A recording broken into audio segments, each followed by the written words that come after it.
I couldn't get it up last week. No, not my penis, you absolute cunt. And you can't prove that, can you? Who you been talking to?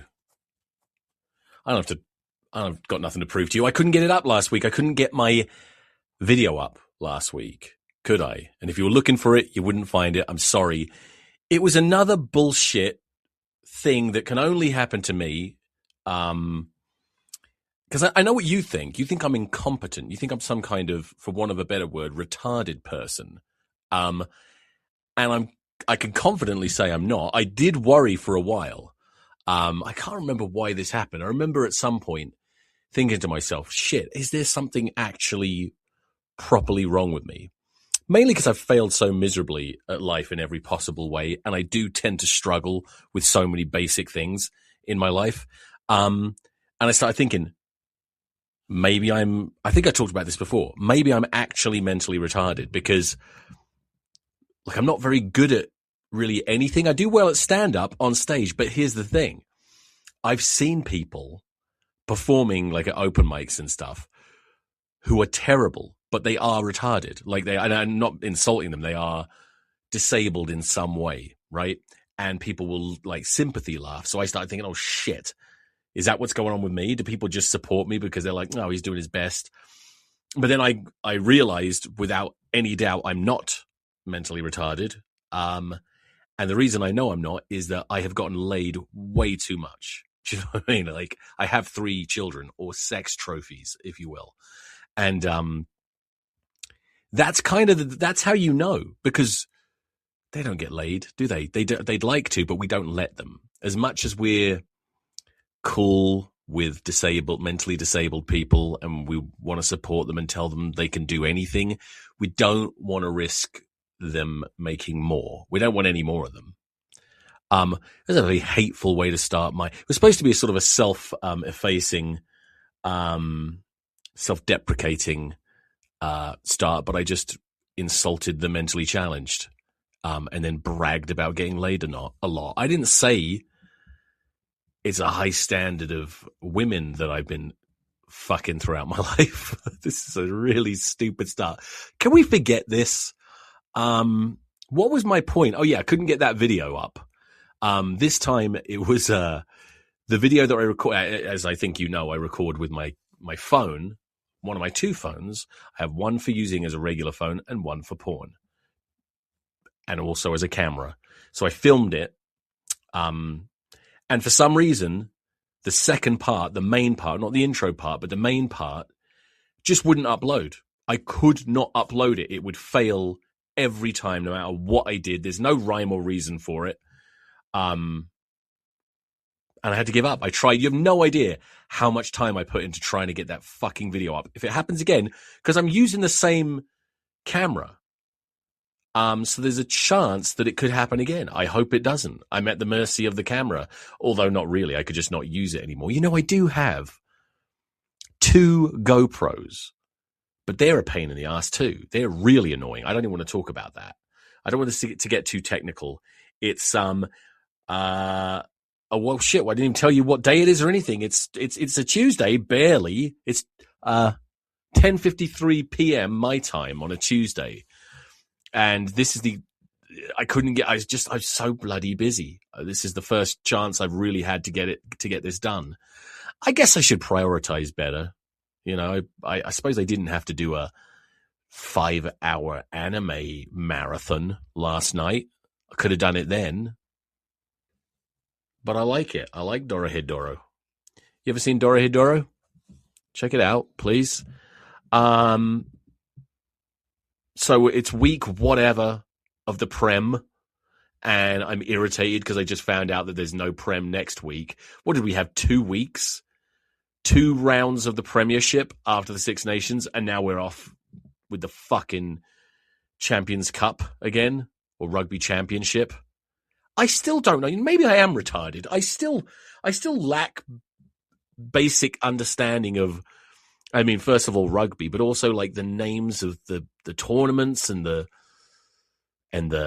stadiums. I keep hearing new names. I know they change them, but you'd think I'd be able to keep up. I watch every bloody game every week and listen to multiple podcasts. I don't get it. Let's get on with it again.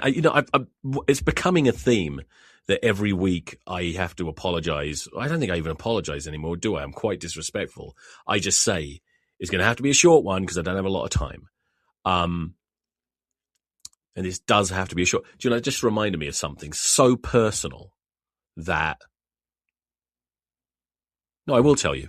I think one of the things that people like about Rugby Rant Banter and that they like about me, Eddie Stevens, is there's very few things I keep secret. You know, there's very few things, no matter how shameful or embarrassing they are, very few things that I won't share with you. So this is about my love life when I was married. My ex-wife, she wouldn't want anyone to hear this. All the more reason to say it. So we were together for 15 years. For the first 5 years, everything was fine. Everything was 5. For the first 5 years, everything was 5. We did everything by 5. Eat 5 meals. Drink 5 cups of water. Go to bed 5 times a night. That's a weird one. Live 5 days a week. 2 of those days we were dead. And then after 5 years, we gave that up. Then we spent 10 years of a sexless marriage. She never wanted to have sex.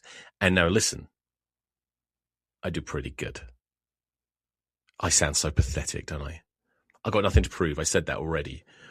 I've done very well since her, but she was, she just never wanted to get laid. And if I did want to, I'd basically have to beg, or it'd have to be like a special occasion. And then she'd always tell me that I needed to hurry up because I'm such a stud. She was so cursed by a man with a big dick and a big appetite and an engine. Christ. Thomas the Tank, that's what she could have called me instead of limp dick little bitch. I hate this stuff. I don't know what I'm talking about. Okay, I've started, so I'll finish. So for about, I don't know, I'm talking quietly like you're like anyone else. Well, you might be, if you're listening to this and you've got kids or family members in the background and you're playing it out loud, you deserve everything you get. Everybody knows you can't listen to Rugby Rant Banter unless you have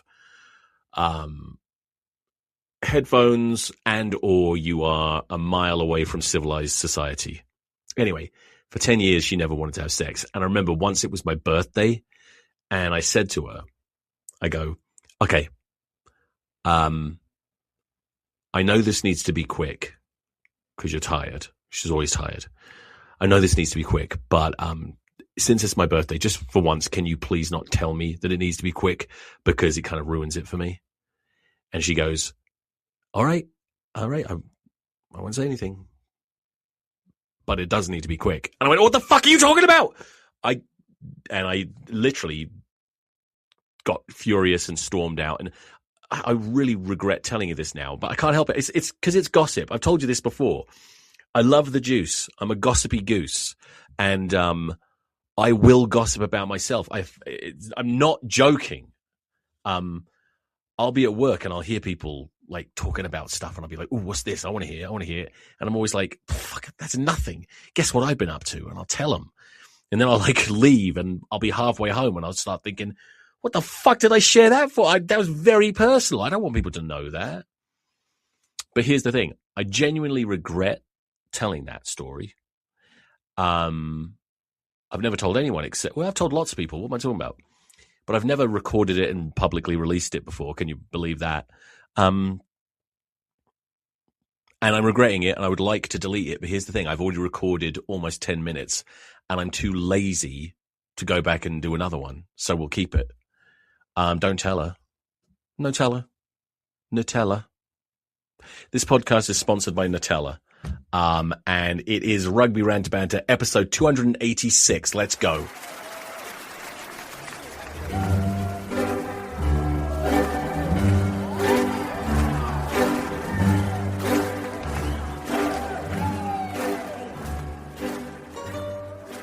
Okay, we're back with big attitudes and big dicks. Or pussies. You might be ladies listening. Really good weekend of rugby. I'm finding it really hard to watch every episode like it's a TV show, kind of. I'm finding it really hard to watch every single match. I'm finding it even harder to watch every match without having a result spoiled by the time I get to it. I try really hard not to. I'm gonna spoiler right now. Last week, who was it I didn't really get to watch last week? Was it Leicester? Leicester against somebody. And so I didn't have much to say about them. This week, it's Sale and Bath that I won't get to talk about much because I only watched tiny little bits of it. God, my nose is itchy. Fuck. I watched tiny little bits of it and had the results spoiled, so I can't really talk about that too much. But look, let's start with I'm going to do these in the order that I watched them. Newcastle versus Exeter first. Very comfortable win for Exeter, who are becoming really, really good again. They've just got their mojo back, haven't they? And they've got some of the signings they made have had such a massive difference. I said last week I really like Varney. Hooper is incredible. And I'm not even sure how many of their first team players they had against Newcastle this week, because I'm sure they were missing a few. But, they were always in control. Newcastle, I thought, was it last week Saints beat them, but it was kind of tricky. I thought Newcastle were kind of at least building some momentum and confidence and not being complete walkovers. I don't know what the final score was. I should start writing those down. But there was only one really great moment for Newcastle, which was when, I forget when it was around the 20-minute mark, I think, maybe a bit earlier. But Exeter were fully in control, and then Newcastle just went, let's just give the ball to Christian Wade, and he just skinned everybody, scored in the corner. Very impressive. What a great player. But you can't beat Exeter with one really fast winger, can you? Nothing more I want to say about that game. I want to talk a lot about Saracens versus Northampton, because first of all, and I'm saying this, I'm not being a prick, I'm being completely honest. And I say this as someone, I've openly admitted that I am the world's worst Saints fan. I'm actually not, but I'm not a great Saints fan. I don't bleed green, black, and gold. Are those even the right colors? That's how crap of a fan I am. I actually found an old Northampton Saints rugby shirt in my laundry, like I was doing, because I'm a slave to my children. I just walk around cooking and cleaning, and they literally shit on the floor. Not literally. They literally drop trash on the floor sometimes. And my daughter will take clothes of mine without asking, and months will go by and I'll be like, what happened to this shirt? And I'll call her mum, and that will be at her house. Anyway, and then I call her and I'm like, do you have a second? And she'll say like, yeah, but it really has to be a second. It has to be quick. And I'm like, all right. But then we get to the bottom of it. I found my Northampton Saints shirt that's probably about 8 years old in the laundry, so she must have worn it at some point. It's probably been in her room for fucking years, and then she finally washed it. But I got that back. That was a long, drawn-out, boring story. But my point was this. I am a Saints fan, but I swear to God, I'm not being cocky, or not, at least not deliberately. But do you all just wish to God that you were Saints fans right now? Do you know what I mean? The way that they play, it's like I love teams that love to throw the ball around, right? And I'm thinking of teams like Quins traditionally have been that team. Bristol obviously love to do that. Other teams have dabbled, but those are the two I really think about, Bristol and Quins. The problem with them is they've always had a hard time finding the balance. They've had a hard time getting the nuts and bolts and really doing all the dirty work. There's been Quins have done it in the past. They won the Premiership doing that, but Saints right now have just hit that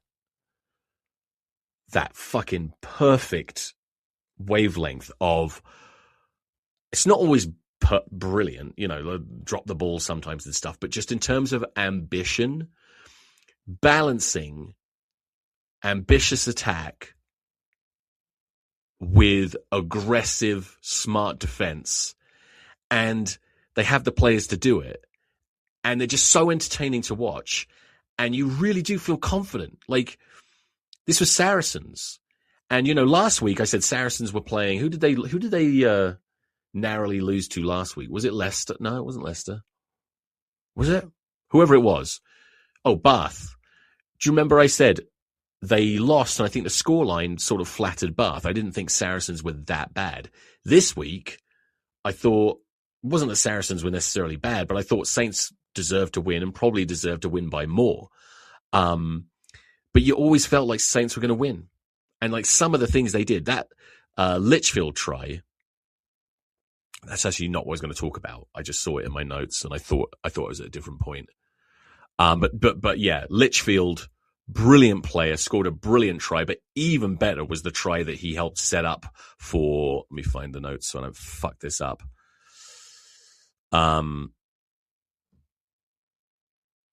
McParland, fucking almost forgot his name. McParland, who, it's great having Alex Mitchell, a genuinely world-class scrum half, but McParland just he's got that thing that international players have. I'm not going to hype him up that much right now. I don't want to hype him up too much. But he does seem to have the mental side, the opposite of someone like Jack Van Poortvliet, who I think is a good player, but I've said it 100 times. I feel like he's just not quite there in terms of handling pressure. I think he might be a bit too, I don't want to say emotional. It doesn't seem emotional, but I think he might be influenced by pressure. I don't think he can handle pressure that much, and he'll make key errors in high pressure situations. I could be wrong. That's just what I've seen. And McParland just seems to be so cool. Had a great game, but that particular try with Litchfield on a brilliant run and then the perfect offload. What was my point? I guess I was just saying that every time they had an opportunity, they seemed to take it. And that is a confidence thing, but also a competence thing. And I just love, it's just great watching them play. And it's great being a Saints fan right now. Henry Pollock, I thought, had a really good game. I don't know how he does this, because I think I'm just part of me. And this might be a bit of a theme for this episode. And I only say that because there's someone else I'm going to say the same thing about. But when I look at Henry Pollock, he doesn't look like he would be that great, does he? Like, he's got like a real baby face, and he doesn't have like a big athletic looking body like mine, But he's big enough and he's strong enough. And my God, pretty much every week, he surprises me with his ball carrying. Just so powerful. At one point, I'm glad I remembered this. Who was it commentating? It might have been Austin Healey, but they said something about Owen Farrell lining him up, going for him at some point. But what actually happened was Pollock had the ball and looked around, saw Owen Farrell, and went straight for him and absolutely put him on his ass, by the way. Owen Farrell, that people have always said is a great tackler, or at least a great defender, or at least an aggressive defender, right? So Henry Pollock had another great game. I do like from the Saracens. I thought Saracens played well, though. Marrow played great. There were a few. My God. Is it McFarland? It's confusing because there's McParland who plays for Saints, but I think it's McFarland, right? Am I going mental? The giant Polynesian back row. I can't even think what country he played for. Fuck me. Rank amateur hour. I'm so sorry. But I think it's Theo McFarland, right? He had a great game. And I really like Tobias Elliott. I think there's a lot of good English wingers, but he seems to have the same thing that I was talking about McParland having. He seems just very mature and confident, and he takes his opportunities. And I wouldn't be surprised. He's been in an England squad already. I wouldn't be surprised if he gets a chance at some point. Because if you think about it, there was a point where I felt like we had absolutely tons of wingers, and it was really hard to pick who you would want to have start because they were all brilliant. But this last Six Nations was such a fucking bathtub of diarrhea that some of these players' stocks have kind of gone down a little bit, haven't they? Like, Tommy Freeman's always going to be rated, but of course sometimes he plays centre now. And then I still really like Roebuck, but some people have questioned like whether he's got the goods. Elliot Daly, I mean, he's getting on big time. Who else did we have playing? I mean, Caden Murley played for England again, and I doubt he'll play again. And then, of course, Feo Waboso seems to get injured all the bloody time. So there's plenty of room for someone like Tobias Elliott to force his way into a squad at some point, and he's the right age for it. So he was great. A thing happened in this game. One of my pet peeves in terms of officiating, and it doesn't happen. It doesn't happen regularly, but it does happen quite often. Enough that I see it and I've noticed it, and it drives me crazy. In this game, it happened where a Saracens player knocked on, and Tompkins caught it from an offside position, and the referee just gave it as a knock on, and his justification was that he didn't have time to react. Now, is that, I'm serious, I actually am asking the question, if anyone knows, is that in the law book? Because I didn't think there was a caveat that, if you don't have time and you just instinctively grab it, it's okay. I just thought if you're offside and you catch the ball for any reason, it's a penalty. So it should have been a penalty, I'm sure. Maybe I'm wrong. Oh, God. Van der Mesch, called up by the Springboks.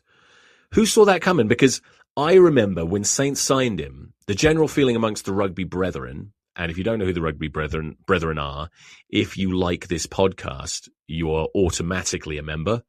But the elite rugby brethren members in the WhatsApp group chat, we were all sort of the opinion we didn't think he was going to be very good, because if you're that big and South African, if you were good enough, you would have been picked for the Springboks, and he hadn't been. So we just presumed or assumed that he's probably not going to be that good, but he is fucking great. I mean, he's great. And now he's going to play for, can you imagine him playing for South Africa? Oh my God, he's going to be amazing. And he was just bouncing bodies off him at one point, full stride, but then couldn't ground the fucking ball. That could have cost us the game in the grand scheme of things. And then, but he got held up over the line. Now I can forgive that because he's charging for the line, and he probably should have got the ball down. If anything, there was some good defense. What I can't forgive anymore, and this happens almost every week, pretty much every week, and I'm screaming at the TV every time it happens. You cannot, if you're camped on an opposition's try line with the new rules, it's not even that new anymore, laws, sorry, you're camped on the opposition try line. If they have defenders right there next to the ruck, you cannot pick and go and try and carry it over the try line. It is almost guaranteed that you will be held up and the opposition get to just kick the ball back downfield. It's a fucking terrible law. Nobody likes it, but it's there.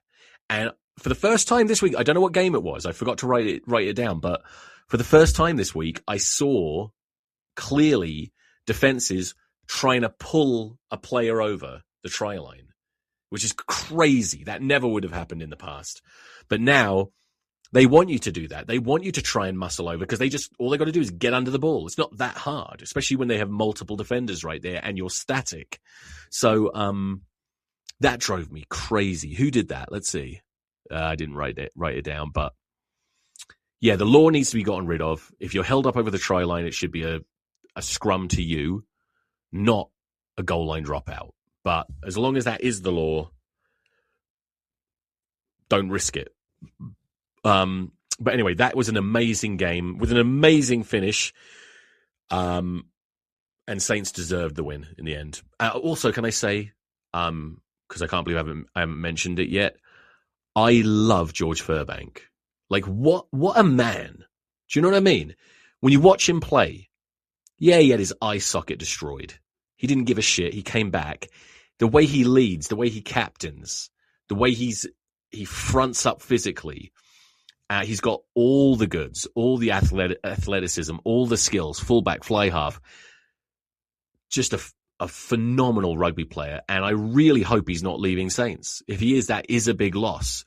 I mean, they'll be able to cover him in terms of probably in terms of absolute talent, but to have a player that is almost talismanic, I think that he makes Saints probably 5% better just by being there and leading and having that aura about him. I don't think he gets as much respect as he deserves, probably because he's been injured enough that he's not around that much, but what a great player. I've been saying for a while now that Joe Carpenter is the best fullback in England and should be playing for England. And do you know what? If George Furbank is fully fit, I pick Furbank ahead of Carpenter. But I want Carpenter in the squad. That's all on that match. Gloucester versus Leicester. Totally. I mean, it was so ridiculous, wasn't it, at the start? 4 tries in 15 minutes, in the first 15 minutes. There's just no way back from that. Gloucester were fucked from that point. And they did, try hard. And I mean, to give them credit, they did come back. But I was really worried for them at that point. And they had no realistic chance of winning. I thought about it. I don't think I said this last week. Well, before I get to this, I just want to say, I do like this Will Wand. What do they call him? Will Magic Wand? They must say that. He smoked 2 defenders early on, including, you know what? I was going to say including Charlie Atkinson, who I love, but he made him look silly. But he's a good player, Will Wand. That's all I was going to say. Also, I was thinking during this game, Ollie Thorley, I don't even know if he had a good game. I didn't really see that much of him. But last week, I think I was watching, and if I didn't say this last week, I meant to. And if I did say it last week and I'm repeating myself, I'm sorry. But sometimes I think I want Ollie Thorley to be in England, to get a shot with England again, because he's such a big, physical, maniac ball carrier, on the wing. But then I think, he is a liability. He's going to knock himself out. He's going to get carded. And then I think, you know what? Don't you think that Will Muir at Bath is like the sort of the cleaned up, more competent version of Ollie Thorley? Because he's also a big, a rangy, rampaging winger who runs really fucking hard and is not scared of the physical stuff and throws his body about, but he just seems to be a lot more disciplined. That's all. I just thought it was worth mentioning. Okay. But the main thing the main player I want to talk about from this match is Billy Searle. I cannot believe that we are talking about Billy Searle in this way. Sorry, I'm going to drink some protein shake. Hold on.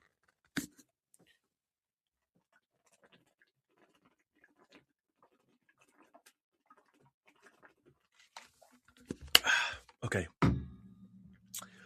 I know you all love it when I do that. I did justify it last week, didn't I? There's no one else to fill in the silence when I have to have drink. On other podcasts, believe it or not, people do have to drink from time to time.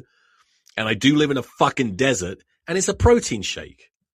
I need the protein. Anyway, Billy Searle is actually the best 10 in the country. I remember a couple of months ago, maybe, Mooney from Tribe Talking said this. He said, actually, Billy Searle's probably the best 10 in the country, but no one's going to say that. And I went, just shut the fuck up. Shut the fuck up. Because, yes, first of all, I thought that was an exaggeration, but it wasn't. But also, I think one of my weaknesses when it comes to rugby is I feel like I'm very fair. I'm definitely not biased when it comes to assessing the players in the Prem. But I do think sometimes I judge a book by its cover a little too much. I think sometimes I am a little bit guilty of like getting excited about a fancy paint job on a car. Do you know what I mean? Like Billy Searle, if you saw Billy Searle anywhere in any walks of life, and I said, that guy's an amazing rugby player, you would go, what the fuck are you? No, he can't be. He's not, he doesn't look particularly athletic. He looks like he'd be like maybe a decent like cross-country runner or something. He doesn't look like he's built for anything remotely, any kind of contact sport, that's for sure. Also, his head is a bit big. His head is a bit too big for his body. And it makes his body look smaller. And I don't want to insult him because he's a great player and he doesn't look bad. I'm just saying his body's a bit big. He has slightly weird curly hair at times. There's nothing wrong with having curly hair, but his looks a little odd sometimes. I'm trying to think how I can help him. I'm wondering if he should shave his head. Oh no, he should grow an afro if he can. He should just grow it out, just a thick, curly, and just own it. That's what he needs to do. I want that so bad. And I'm sure he could do it. But anyway, he's undeniable. He's undeniably the form fly half in England. And the problem is, we're absolutely loaded. England's loaded at fly half. We have 3 fucking top quality 10s in George Ford, Marcus Smith, and Finn Smith. And it does feel like throwing Billy Searle into the mix is kind of like putting another bullet in the in the chamber when you're trying to play Russian roulette. It's too dangerous. It just seems like maybe unnecessary, but I feel like I've said this before. I think it's been years since I've said this. Yes, the most important thing is winning, is that England win rugby matches. The absolute most important thing is that we win a World Cup. But closely behind that is that we consistently win and we put out good performances. We have the best possible team we can. So if that means, for example, sometimes you might have a player who in any given position, you might have a player who is the best in that position, but the chemistry doesn't work for the England team, so he doesn't get picked. That sucks, but you kind of have to do that sometimes. But at the same time, I do think that form like his needs to be rewarded. I do think that we owe, yes, winning is important, but you've got to find a way to get these players in the team somehow at some point if they are the best, if they are performing better than everybody else. That is an important part of this for me. Even as I'm saying that, I've changed my mind and don't agree with it. But I think Billy Searle in particular, I think specifically Billy Searle is good enough. I cannot believe I'm saying this, because if you'd have said this to me before this season at any time, I'd have gone, there is 0% chance that could possibly ever be true. Okay. But he is possibly the best fly half in England. In terms of form, but he just might be the best. He might be better than George Ford. He might be better than Marcus Smith. He might be better than Finn Smith. I'm not saying he is, but he might be. I need to see more. But fuck me, he's been incredible. I did not know he had that in him. Was he always this good? Or has he just improved? And if he's improved, how did he improve this much? He went to France, didn't he? But that doesn't always work. Anyway, I don't even remember. Yeah, so Leicester beat the shit out of Gloucester. Gloucester are in big trouble. At one point in this game, Austin Healey called Jamie Blameyer Jamie Blameyer. Now, I only just got to grips with his name because I never knew if it was Blameyer or Blamere. Remember those days? It's Blameyer. But Austin Healey kept calling him Blameyer. Is that his name now? What's happening? Bristol versus Quins. I didn't predict Quins winning this.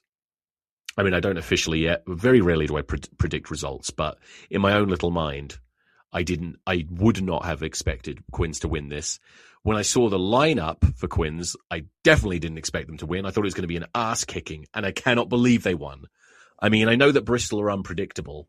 I thought they would have more than enough for Quins, but Quins, I mean, whatever, I don't know what's going on behind the scenes, but they've done something right. Let me look at my notes really quick. My first note says 2 teams that just can't decide whether they're good or not. And that's true, isn't it? You never know. You just never know. Both of them could win or lose in any fixture. Huge win for Quins, though. So they were sitting 9th in the league. But then with no relegation, it makes no difference. So they're playing for pride right now. And maybe for contracts too, right?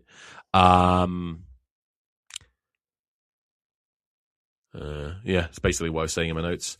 But it was a very close match. Do you know what, though? I don't think Bristol will be devastated by it. I think that where they rank, I don't know where they are in the league, but they're in the top 4, I think, right? I should have checked. I don't want to bother checking. Okay. I think they'll be okay. And I think they'll use that. They'll learn from that. And I don't think, Pat Lam says stuff like that anyway, but I don't think that's just going to be like word vomit. That's not an expression. I don't think he's just going to be blowing smoke up their asses. I think genuinely they'll be annoyed that they lost it and they will learn from it. Little Harry Randall was back, didn't do anything. I'm not going to light his candle for him. It was not lit. He didn't do anything special. But he's just come back. You know who played great, though? Again, and always plays well. He always plays well. Alex Dombrandt, who you hate, don't you, you twat? Most of you do. Every time I see him, he's great.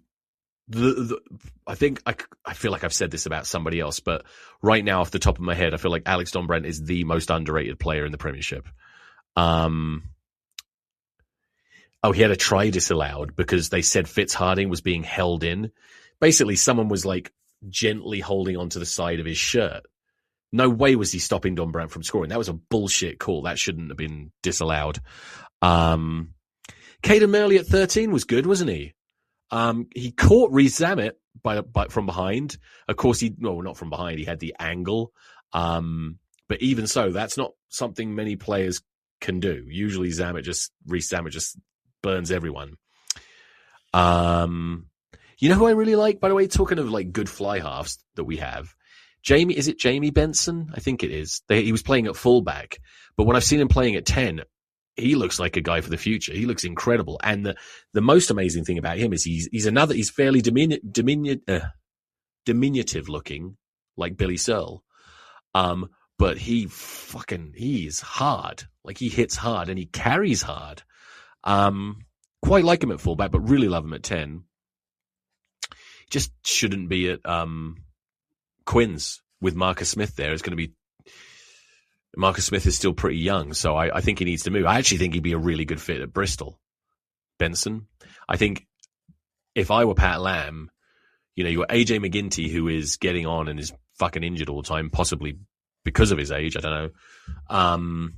And then who else does he have? I'm trying to remember who was playing 10. I think he had to have what's his face, the Scottish centre playing there. So someone like Benson, I'd fucking bring him in and have him starting, and I think he could really do well there. Moving on. God, did I do all the games except Sale versus Bath? Newcastle versus Exeter, Gloucester versus Leicester, Bristol versus Harlequins, of course, Northampton versus Saracens. Yeah, so Sale versus Bath. This is what ruined it for me, okay? Yes, I saw the result, the final score, but that wouldn't have ruined it for me. I was still going to watch it. But fucking Flow Sports, which is the app I use to watch the Premiership here in the US, it started the match 14 minutes in. There was no score, but still, I don't want to go in 14 minutes late. So that kind of threw me off, and I didn't really watch it. I got nothing to tell you about that game. But what is it, the Champions Cup? Yeah, it is Champions Cup. Earlier on, I think I got confused and said Rugby Championship. That's something else. I want to call it the European Cup. That's what I used to call it, but we can't really call it now because of the fucking South African teams. Don't know who's playing who. Don't really give a shit.